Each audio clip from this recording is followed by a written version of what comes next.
Vamos então estudar a carta de Tiago, capítulo 2. Vamos permanecer na primeira parte ainda. Capítulo 2, a partir do verso 1, diz assim a palavra de Deus. Meus irmãos, não tenhais a fé em nosso Senhor Jesus Cristo, Senhor da glória, em acepção de pessoas. Se, portanto, entrar na vossa sinagoga algum homem com anéis de ouro nos dedos, em traje de luxo, entrar também algum homem pobre e andrajoso, e tratardes com deferência o que tem os trajes de luxo, e se lhe disserdes, tu assenta-te aqui em lugar de honra, e disserdes ao pobre, tu fica ali em pé, ou assenta-te aqui abaixo do estrado dos meus pés. Não fizeste distinção entre vós mesmos, e não vos tornaste juízes, tomados de perversos pensamentos?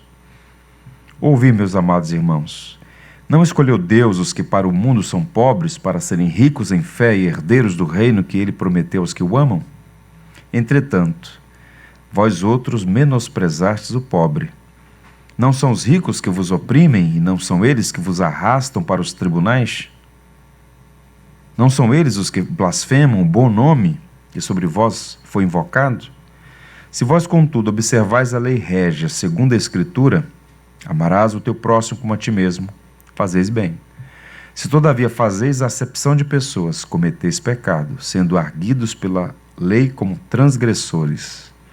Pois qualquer que guarda toda a lei, mas tropeça em um só ponto, se torna culpado de todos.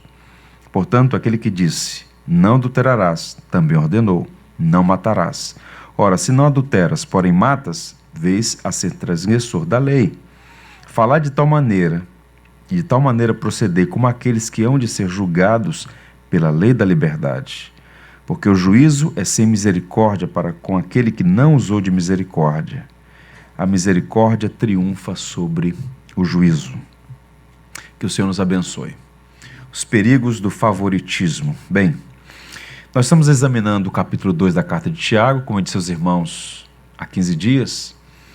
Essa passagem, o capítulo 2, é dividida em dois grandes blocos. O primeiro vai do verso 1 ao 13, e é o texto que nós estamos examinando. E nessa passagem fica em evidência que Tiago denuncia mais uma vez, como fez no capítulo anterior, a imaturidade, a falta de consistência, as fraquezas espirituais daqueles irmãos para os quais ele escreve.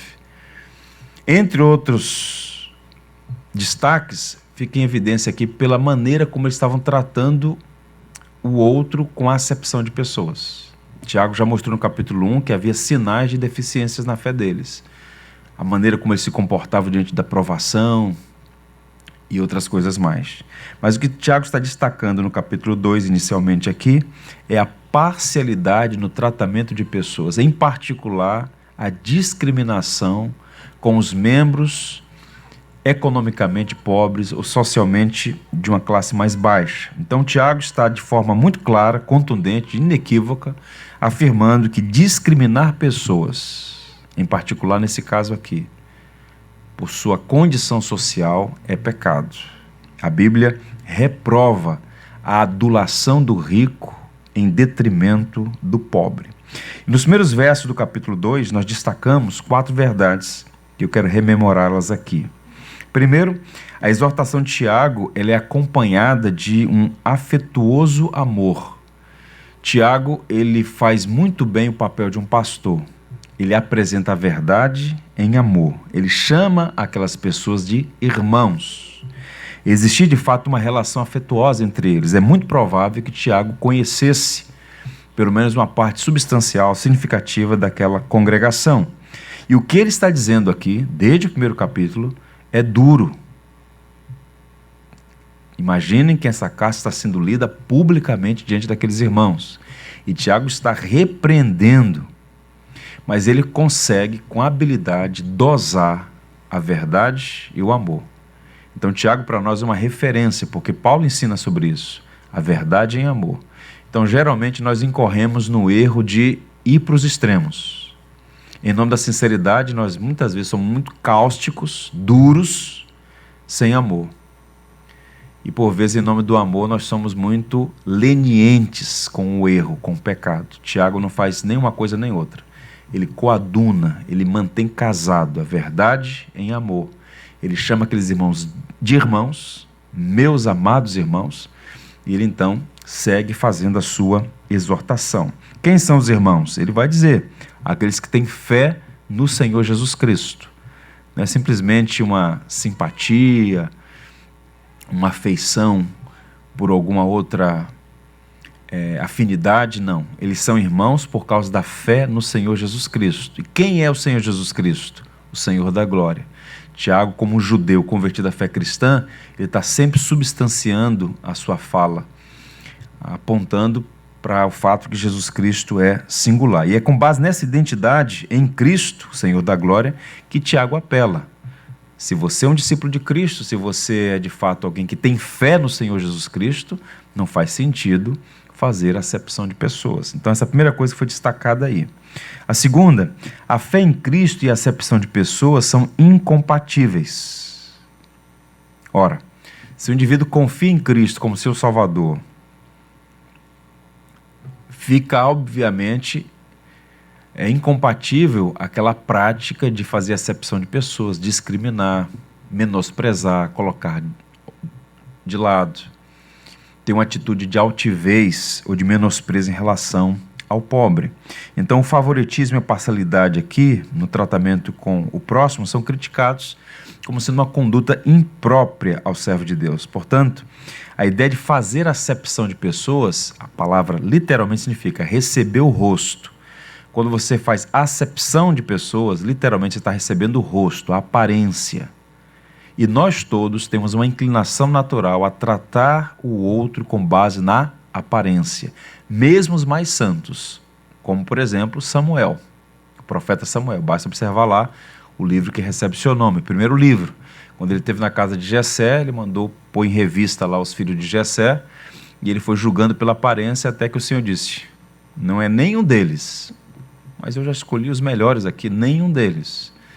Deus não vê como vê o homem, Deus vê o coração. E mandou chamar o garoto de trás das malhadas das ovelhas, o tal de Davi, que se tornou o grande rei de Israel. Então Deus não faz acepção de pessoas, Ele não trata alguém com base naquilo que elas são, por nascimento, por classe social, raça ou gênero.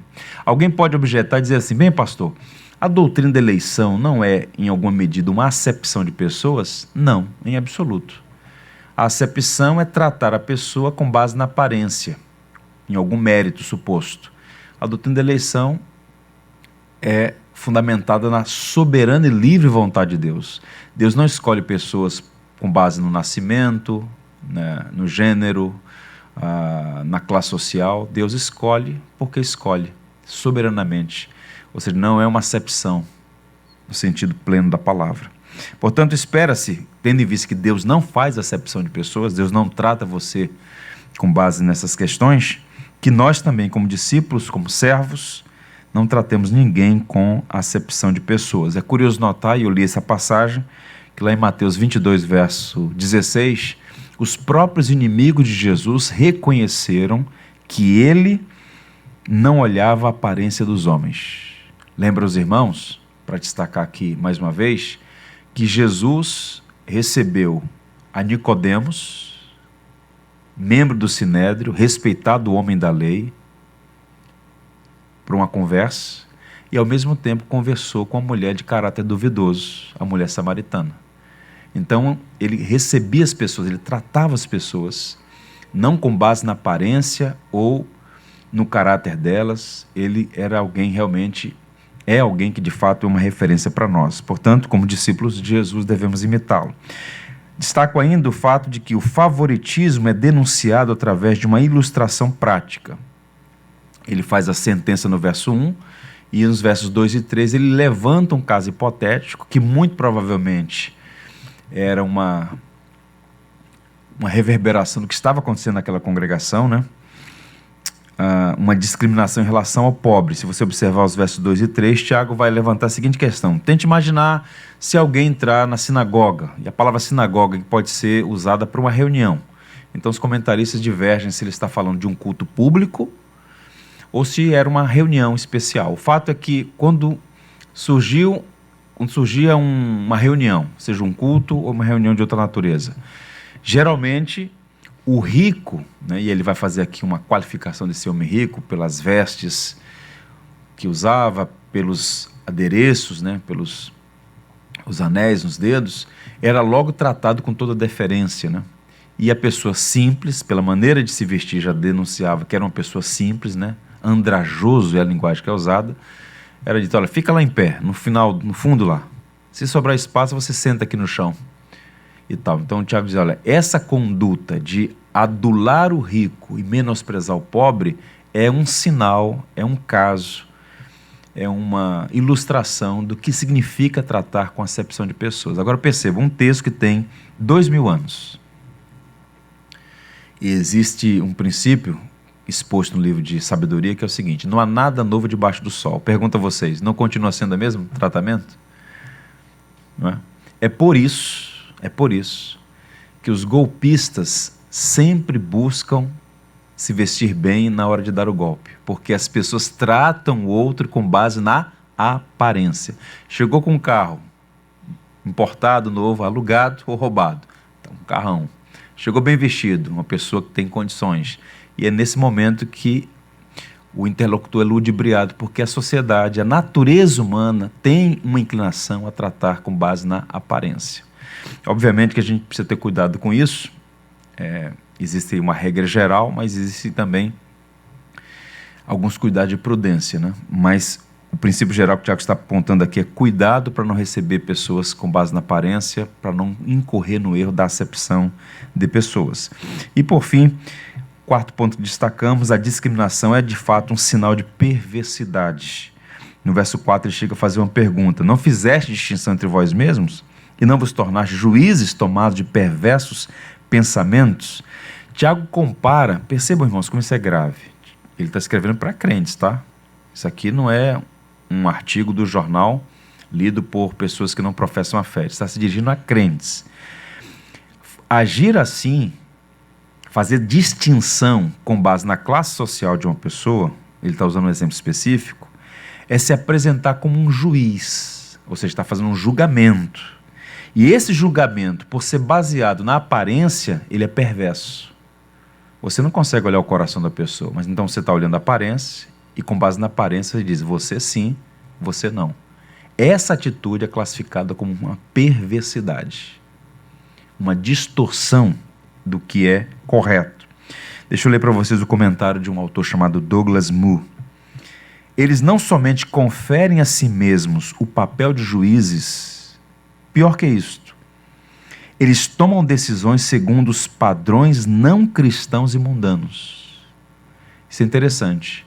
Houve uma época em que a palavra mundanismo, no arraial evangélico, via de regra, foi muito confundido com elementos culturais, né?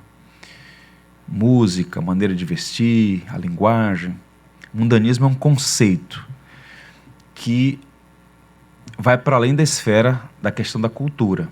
Mundanismo é um padrão de comportamento, de valores, que são, esse padrão é incompatível com a fé cristã. Então o que ele está dizendo aqui? O padrão do mundo é tratar bem quem tem posses.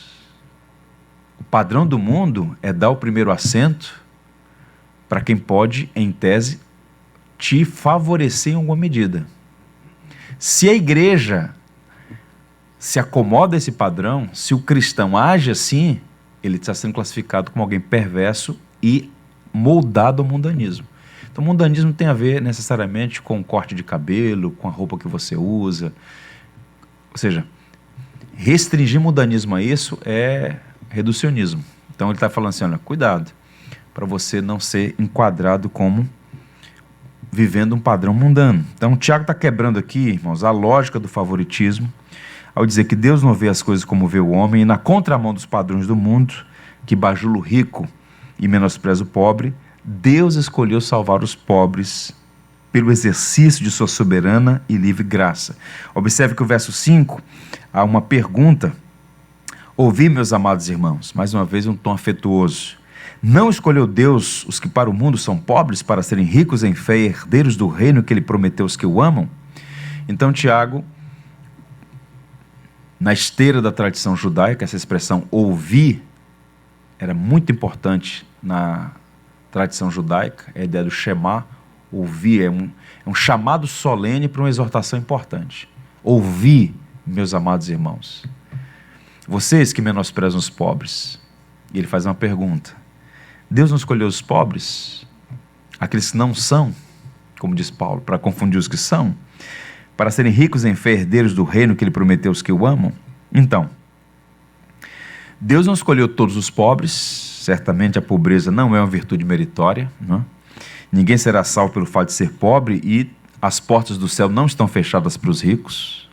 Esse texto muitas vezes é mal interpretado por autores que fazem uma exegese, né, que fazem uma adaptação forçada ao texto bíblico, por exemplo, a Teologia da Libertação e a sua versão latino-americana, que é a Missão Integral, para argumentar uma suposta opção de Deus em favor do pobre.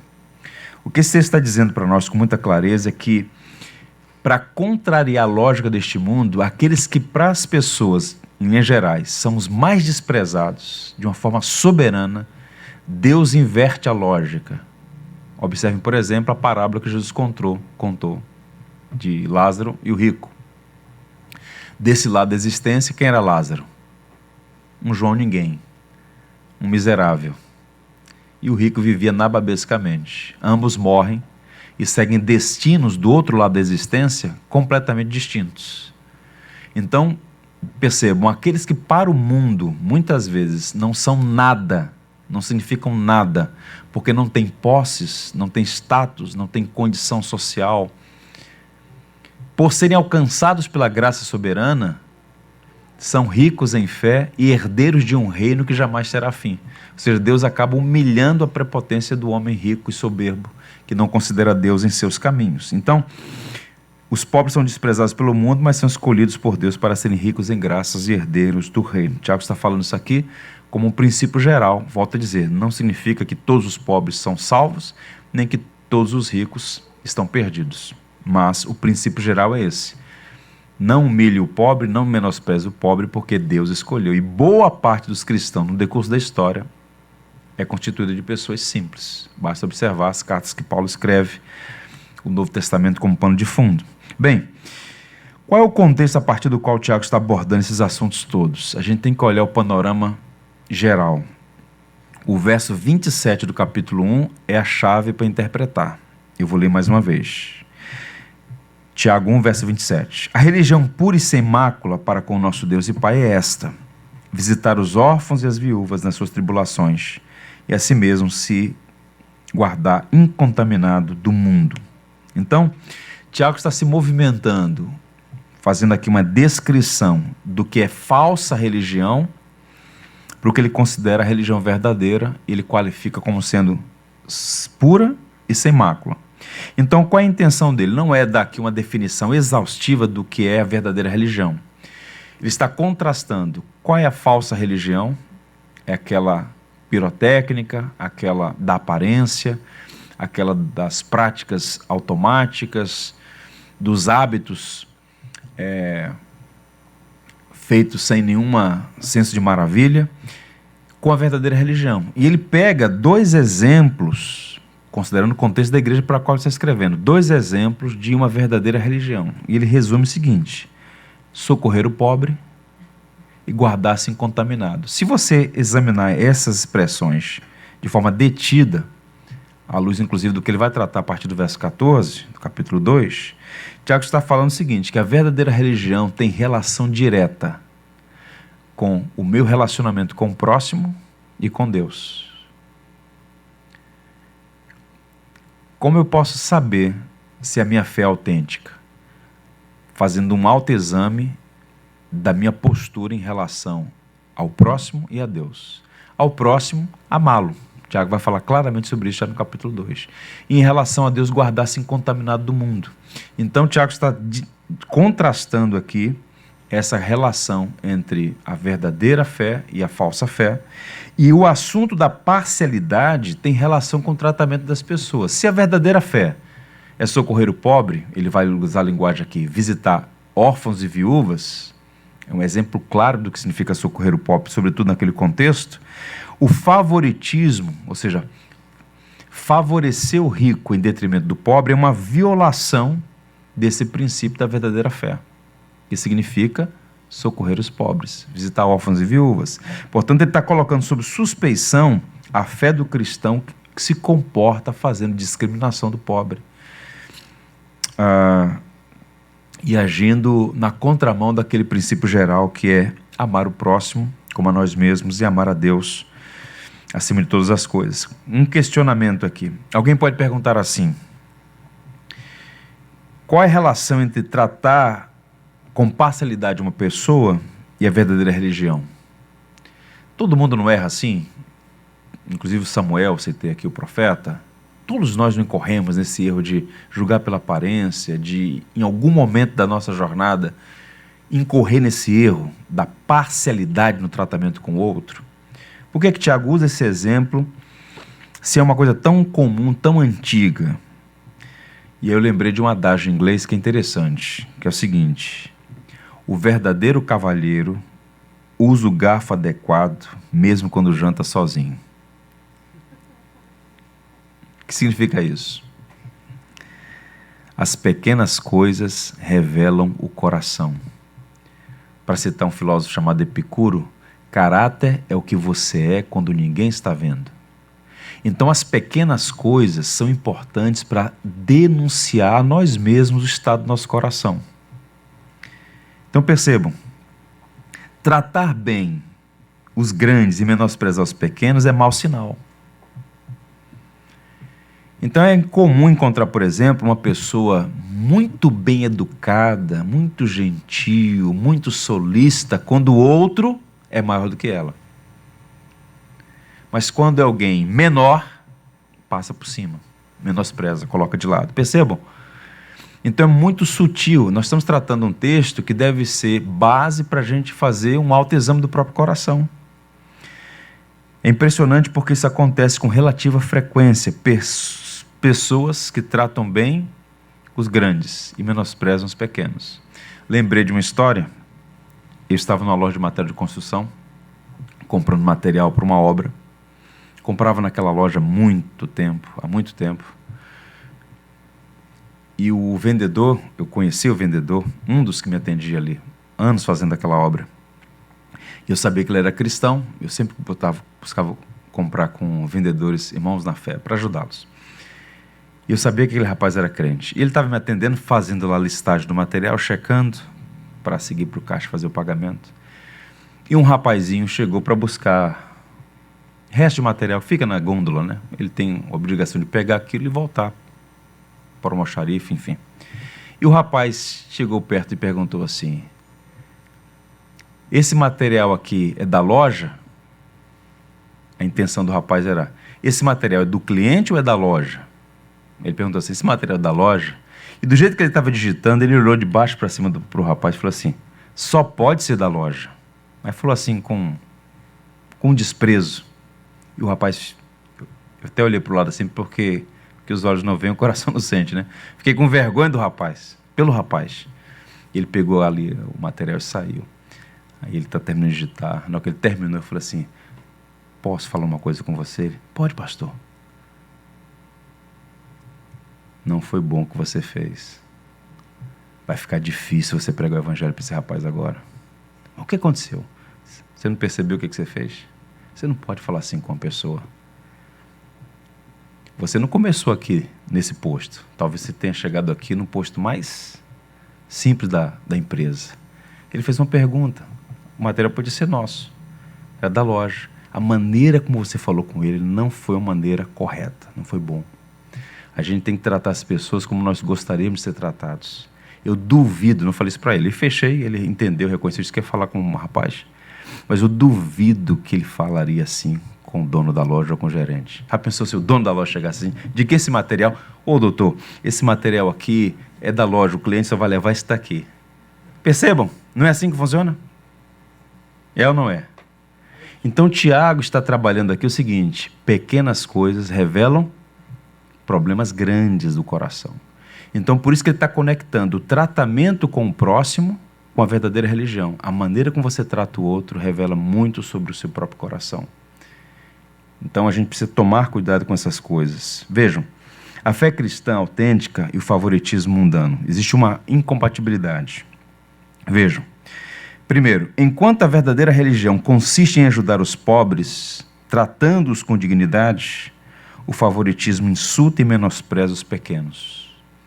Então a verdadeira fé cristã, o discipulado cristão, o seguir a Jesus, implica em sempre tratar com dignidade o outro, com respeito o outro. Isso não é simplesmente uma ética, é uma vida transformada. Então, William Hendrickson diz o seguinte: os pobres são sempre instruídos a sentar no chão e ficar em canto. Mas se há uma comunidade neste mundo onde todos devem receber tratamento igual, é a igreja. Como diz o ditado, o chão está nivelado ao pé da cruz, e todo aquele que está sentado com Cristo tem um lugar privilegiado. Então, a igreja disse aos irmãos há 15 dias, ela precisa entender isso. Nós somos diferentes, temos histórico diferente, formação diferente, condição social diferente, somos diferentes, graças a Deus. Mas temos unidade na diversidade. Mas o tratamento uns com os outros deve ser sempre um tratamento que honre e glorifique a Cristo. Então, lembrei, por exemplo, alguns anos atrás, voltando de uma conferência em São Paulo, fiquei na capital, estava no interior, fiquei na capital para o culto no final de semana, e fui à igreja do Morumbi. E fui acompanhado de um amigo meu, a ocasião membro naquela comunidade. Igreja em franco crescimento, fundada em 87 pelo saudoso pastor Ari Veloso. E chegamos no estacionamento, a igreja tinha se mudado para um espaço maior, enorme, estava em construção, mas tinha um estacionamento gigante. E encostamos o carro, uma pessoa se aproximou para pegar a chave. Uma pessoa com colete, aquelas equipes que organizam lá o estacionamento. E a pessoa pegou a chave do carro e nós fomos caminhando em direção ao pátio para entrar para o culto. E ele falou assim: você tem ideia de quem é aquela pessoa que pegou a chave do carro? Eu falei assim: nunca vi. Ele é um membro aqui da nossa igreja. Ele está na escala do estacionamento. É procurador do Estado de São Paulo. Procurador do Estado de São Paulo. Estava na escala e estava manobrando carros no pátio da igreja. Então percebam, às vezes pequenas coisas vão revelando o espírito da igreja. Entendeu? Então a gente precisa entender o seguinte: na igreja de Jesus só há espaço para um Senhor. E Ele tem nome, é Jesus Cristo. Todos nós somos servos uns dos outros. Se você teve a oportunidade de estudar e você alcançou postos elevados, glorifique a Deus. Quanto mais luz, mais responsabilidade. Mas nunca menospreze o pequeno, porque Deus é Senhor de todos e Ele espera que nós possamos glorificá-lo. E o mundo, ele está de olho na igreja, e a igreja é referência nesse tratamento com o outro. Caminhando, a verdadeira religião é imaculada porque não se deixa contaminar com os valores deste mundo, injusto, parcial, interesseiro. Curioso notar que Tiago chama a verdadeira religião de imaculada. O que significa isso? Sem mácula, sem nódoa, sem mancha. Na contramão do mundo, que é por natureza injusto, é parcial, é interesseiro. Então a marca da verdadeira religião, da fé autêntica, é essa atitude de tratar com imparcialidade. Eu sei que nós somos pecadores, somos filhos de Adão, existe o padrão, existe o ideal, nem sempre a gente alcança, mas essas coisas têm que estar claras diante de nós. Tá? Então o mundo continua com essa preferência pelos ricos e desprezo pelos pobres, né? Isso é muito forte. Caminhando, a verdadeira religião controla a língua, mas o favoritismo a usa para ferir o pobre. Talvez nem seja intencional, mas o desprezo verbal pode ferir. Então, como aquele caso que eu citei na loja de material de construção, ele machucou aquela pessoa, certamente machucou. Então, o favoritismo é uma prática comum, não obstante ser esse o padrão do mundo. Tiago reprova e denuncia como sendo incompatível com a fé cristã. E ele vai falar exaustivamente no capítulo 3 sobre o mau uso da língua.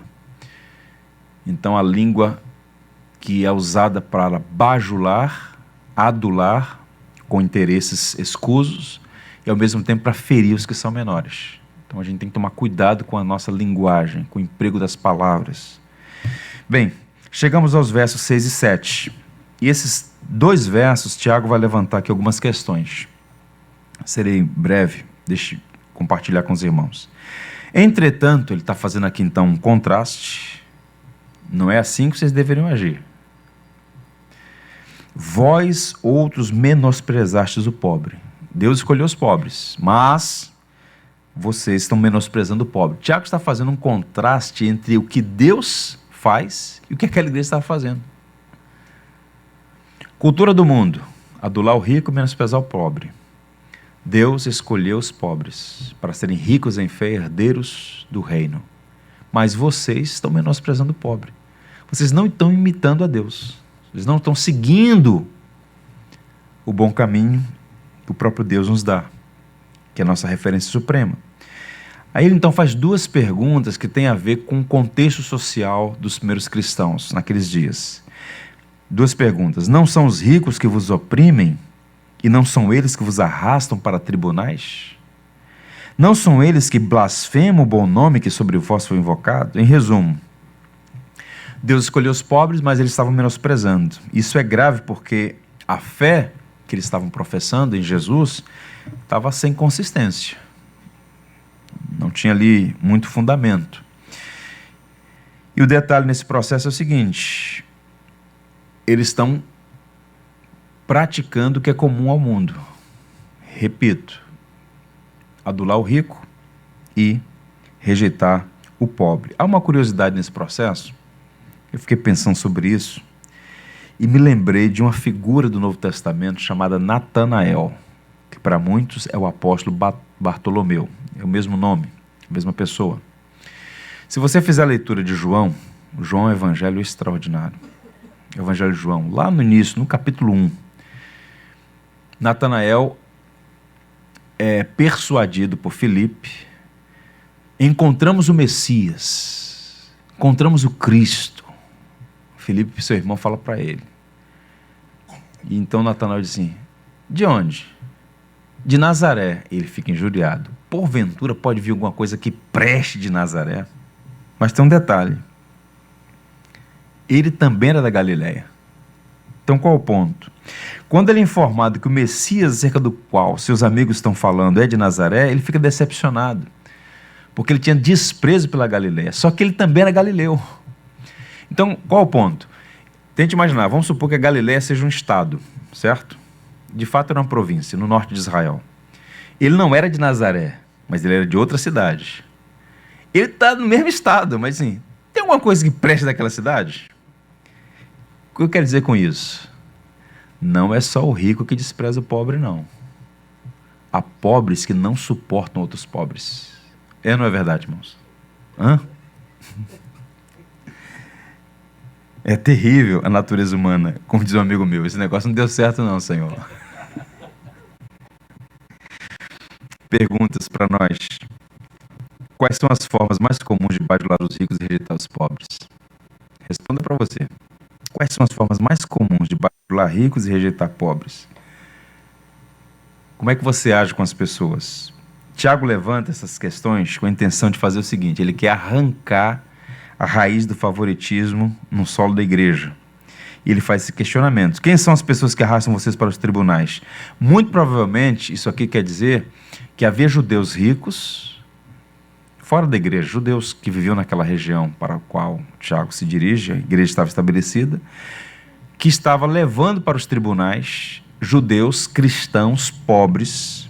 Então eles estavam sofrendo duas pressões: a pressão econômica e ao mesmo tempo a perseguição religiosa. Então o Tiago está dizendo: vocês não têm vergonha, não? Vocês estão menosprezando os irmãos pobres e adulando os ricos, mas são esses homens ricos que estão perseguindo a nossa fé e levando vocês aos tribunais, oprimindo e perseguindo. Ou seja, é uma coisa absurda. Quem são as pessoas que estão blasfemando contra o bom nome? A expressão aqui. Quem são essas pessoas que estão profanando o nome de Jesus? São os mesmos que vocês estão adulando. Então o Tiago está mostrando com muita clareza aqui que não faz sentido a maneira deles procederem. E é impressionante como ainda hoje muitos crentes agem da mesma maneira. Os irmãos sabem, e essa igreja tem essa tradição preservada, graças a Deus. A gente evita, mas é muito comum, para nossa vergonha, a quantidade de políticos assumindo os púlpitos das igrejas em período de eleição. Nós devemos honrar as autoridades constituídas, mas há um limite para algumas coisas. Mas vejam a linguagem. É uma grande honra para esta igreja receber autoridade tal. É uma honra para a igreja? Confere alguma honra à igreja receber uma autoridade política? A igreja é prestigiada ao receber uma autoridade política? Eu tenho reservas em relação a isso. É como se o Tiago estivesse dizendo: vocês estão bajulando aqueles que perseguem vocês. Aqueles que, no fundo, menosprezam a fé de vocês. É impressionante. Gente que passa 4 anos perseguindo a fé cristã, lutando contra a bandeira do evangelho, difundindo e propagando valores que são diametralmente opostos à vida, à família, ao reino. No período da eleição, recebe as portas abertas para estar falando, fazer uma oração do Pai Nosso lá, com um cantor cristão na mão. Até comunista canta aleluia. É impressionante a vigarice e o comportamento horroroso de algumas lideranças. E Tiago está dizendo: quem explora vocês? Observe, vou saltar aqui para o capítulo 5 para ler um verso, vai aparecer aí, eu estou caminhando para o final. Eis que o salário dos trabalhadores que ceifaram os vossos campos e que por vós foi retido com fraude está clamando. E os clamores dos ceifeiros penetraram até os ouvidos do Senhor dos Exércitos. Lá no capítulo 5 a denúncia ainda é maior em relação aos ricos. Vocês cometeram uma fraude, o Senhor está vendo, vocês estão retendo o salário do trabalhador. Então, Tiago está mostrando: acordem, não sejam parciais, não promovam favoritismo, essa atitude de acepção de pessoas. E quando vocês fazem isso, vocês estão mostrando essa incompatibilidade com a fé cristã, essa inconsistência, melhor dizendo. E ele vai mostrar várias situações em que são esses que eles bajulam, que perseguem e oprimem a esses irmãos. Qual é a diferença, irmãos, entre a fé autêntica e o favoritismo mundano? Apenas para ler e a gente encerrar. A verdadeira religião ajuda o pobre, o favoritismo insulta e despreza. A verdadeira religião é imaculada, o favoritismo é mundano. A verdadeira religião controla a língua, o favoritismo usa a língua para ferir. Portanto, o favoritismo é um pecado contra o qual o cristão deve tomar cuidado. E não vamos nos iludir achando que nós somos melhores do que aqueles crentes para os quais Tiago escreve e exorta. Porque nas menores coisas nós podemos incorrer nisso, em algum grau. Portanto, toda vigilância e todo cuidado. Uma palavra última. A igreja é uma família, não um clube. E o favoritismo não tem lugar em uma família. Quando nós amamos, nos dispomos a receber todo tipo de gente. Nós imitamos o caráter de Deus e obedecemos a sua vontade quando nos recusamos a ceder ao favoritismo mundano. E quando Cristo veio este mundo, nosso Salvador, quando o anjo anunciou a Maria que ela seria mãe do Salvador e ela compôs aquele cântico maravilhoso, todo baseado no Antigo Testamento, o Cântico de Maria, ela diz lá em Lucas capítulo 1, versos 55 e diante: ele dispersou os que no coração alimentavam pensamentos soberbos, derribou do seu trono os poderosos e exaltou os humildes, encheu de bens os famintos e despediu vazio os ricos. É assim que Deus faz. Ele resiste aos soberbos, mas aos humildes concede graça. Então está aqui um grande exemplo para nós. A partir do verso 8, nós vamos tratar agora sobre a lei do amor, a lei régia, a lei da liberdade. Ele vai dar a palavra última sobre esse assunto, que deve governar nossas relações. A lei do amor, que ele chama de lei régia, e a lei da liberdade. A gente vai tratar isso, se Deus quiser, na semana que vem. Amém? Vamos orar? Vamos pedir a Deus que nos ajude nesse desafio de amar o próximo e fazer isso tratando a todos com dignidade, com imparcialidade, sem favoritismos pecaminosos. Ó Senhor, nós te louvamos por sua palavra, escrita há mais de 2000 anos, e por ser tua palavra, continua viva, eficaz, atual, que tanto fala o nosso coração. Te louvamos porque diante dela nós nos rendemos e reconhecemos que há deficiências em nós que precisam ser corrigidas.